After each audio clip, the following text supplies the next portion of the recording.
ସପ୍ତାହ ରଖନ୍ତିନି।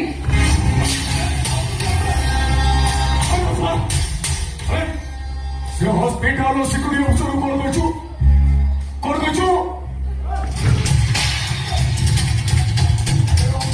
ଚୌର ବିକୃତ ରୋଗୀ ଏଣ୍ଟାଇନରେ ବସି ପାକାଳି ମାନଙ୍କ ପ୍ରାଇଭେଟ ପାର୍ଟରେ ମୋ ହାତ ମାରୁଥିଲି।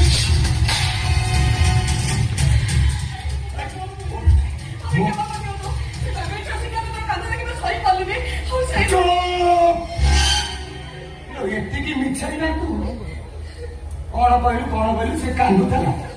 ଆଲୋ କାନ୍ଦୁଥିଲା କେତେବେଳେ ଲୋ ବିଶ୍ୱାସ କର ମୁଁ ଯେତେବେଳେ ତା ଛାତିରେ ଖାଲି ହାତ ବୁଲାଉଥିଲି ସିଏ ପରା ଖିଲି ହେଇ ହସୁଥିଲା। ଦେହ ଦାୟିତ୍ୱ ଜୋରେ ଗରମ ହେଇଯାଇଥିଲା ଯେ ସେ ନିଜେ ମୋ ହାତ ଦିଟା ନେଇ ତା ଛାତି ଉପରେ ମାରି ବସିଲା। ତୋର କଣ ହଉଛି କି ମୁଁ ଜାଣିଛି ଯବାନୀ ବୟସ ମୋ କଥା ଶୁଣିଲା ବେଳକୁ ତ ଦେହଟା ପୁରା ସିରି ହେଇଯାଉଥିବ।